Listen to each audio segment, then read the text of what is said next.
Hello and welcome to G Fun Facts Online. Today, we're venturing deep underground into the silent, dark caves of Spain. But we're not just looking for geological wonders. We're on the hunt for a story. A message left by our most ancient ancestors, not painted on walls, but built from the very stone of the cave itself. What if I told you that the silent stone spires growing from the cave floor, the stalagmites, were broken, moved, and arranged by human hands tens of thousands of years ago? These are not just rocks. They are a window into the dawn of human symbolism, and they are completely reshaping our understanding of the prehistoric world. Our first stop is the Cova cave system in Valencia, Spain. Archaeologists here have recently uncovered something breathtaking: over 100 intentionally modified stalagmite structures. They've coined a term for them: speleofacts, which means geological features modified by humans. And these aren't just a few rocks pushed aside. We're talking about deliberate, purposeful arrangements, making it one of the most significant sites of its kind in Europe. So the big question is why?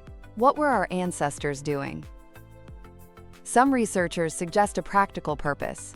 Maybe they were building barriers, windbreaks, or even territorial markers to navigate the pitch-black cave system. But others lean towards a more symbolic or ritualistic purpose. Could these have been altars for ancient ceremonies? Or markers for sacred spaces? The jury is still out, but one thing is certain. Cova was a special place for a very long time.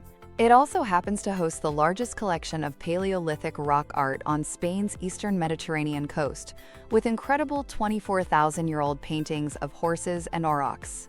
But the story gets even older, and arguably even more profound. Let's travel south to the Cueva de Ardales in Malaga. Here, our distant cousins, the Neanderthals, took it a step further. They didn't just break the stalagmites, they painted them.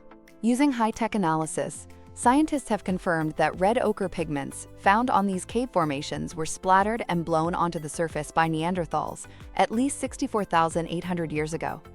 Let that sink in. This is more than 20,000 years before modern humans, Homo sapiens, are thought to have arrived in Europe. This discovery completely shatters the old, outdated idea that Neanderthals were incapable of symbolic thought or artistic expression. These aren't detailed pictures of animals but intentional markings, a deliberate act of changing their environment with color. And it wasn't a one-time event. The evidence shows they returned to this specific cave again and again over thousands of years to make these marks. This suggests a long-standing tradition, a ritual where these stalagmite domes were central to their symbolic world. Now, you might be asking, 64,800 years ago? How can they possibly know that with such certainty? That's where some brilliant science comes in. For the cave formations themselves, they use a technique called Uranium-Thorium dating. Think of it like this: water seeping into the cave contains uranium.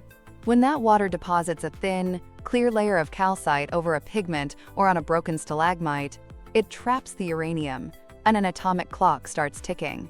The uranium slowly and predictably decays into thorium. By measuring the ratio of uranium to thorium, scientists can calculate exactly how long that calcite layer has been there, giving them a minimum age for whatever is underneath it.